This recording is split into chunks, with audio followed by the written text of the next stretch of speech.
Video editing as a profession has boomed after the pandemic. But the problem is that the process of editing is still incredibly inefficient, except today, because today we have a solution. But first, let me lay out the land for you. Generally, if you're a video editor, what usually happens is you are shown a bunch of different links. So a non-creative person will tell a creative person that, hey, I want this, right? They'll point to something and be like, hey, make me that. The problem in that process is there are too many links in the chain because you have to understand what they mean. You have to synthesize it. What if there was a solution? What if there was a way for you to actually make that point and tell process so much more simpler, which is why I introduce Vidpedia. Vidpedia, like it sounds, is Wikipedia but for video. It is a repository of a bunch of different effects and editing styles that you can take inspiration from. Just come on this website and search for exactly what you want. Let's say you are a Vox fan, right? So you come here, you look at YouTube channel and you select Vox. You have effects here that are from Vox, right? Or you want to look at business videos. So you come here and you click on business. Boom. You have effects that are used in business videos.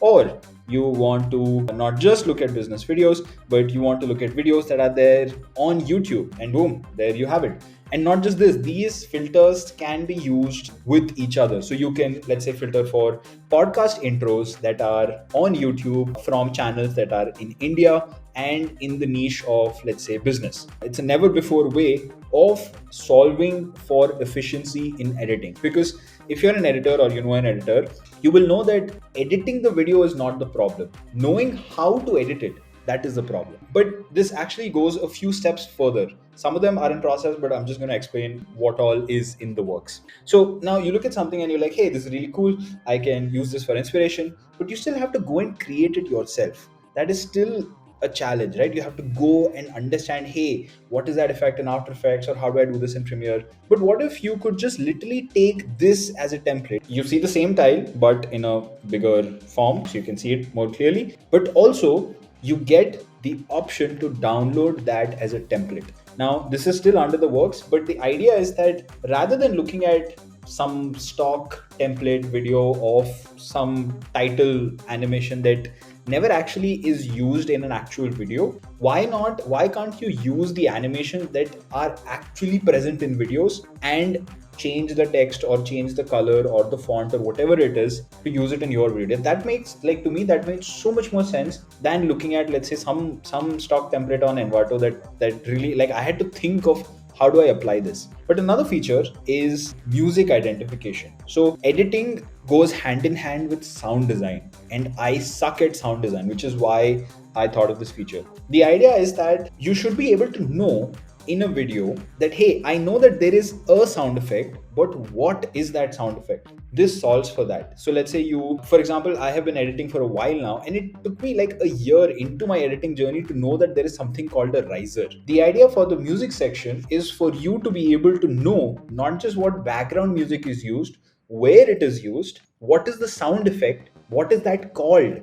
You know that, hey, that it's called a riser. Why can't we have a repository of that somewhere? Not just by itself, but connected to the thing that you're actually watching. But yeah, again, I'm working on this in my nights and weekends, so there's only so much time that I have.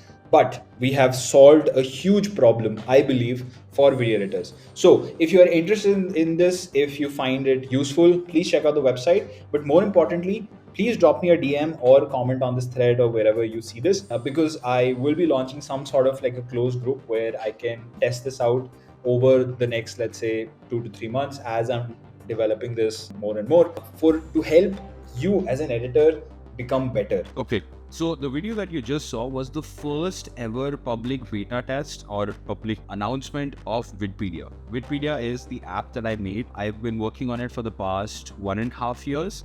And this is the first piece of tech that I've created for people in the creator economy. The thing is that being a passion project, this is self-funded, and that means I have already invested a significant amount of money, almost close to 2 lakh rupees, into building this app. So that means developer fees, design fees, websites, hosting. Being the first project that I've done, it's almost like your first baby, and rationality kind of goes out the window. So Wikipedia is a bottomless pit. The more I put into it, the more it demands. I don't want to do that because long term for me, that's not good. Currently, I'm getting between 5 and 10 people coming on the website every single day. I want to get this number up to 1000. So if I can get 1,000 people to come to the website every single day, I will invest as much money as needed to make it the best tool that helps you edit your videos faster, get inspiration, storyboard, identify music, and a host of other features that I've already planned, only if we can get to 1000 users every single day. So if you are a video editor or you know a video editor, please share this video with them. So first of all, they can use Wikipedia in its current form. If you think this is a good idea, bad idea, you like the website, you don't like the website, it's fast, slow, whatever it is, please let me know down in this video. If we can get to 1000 users every single day, I will make sure that we are creating a host of other features that help you edit better, faster, and make more money.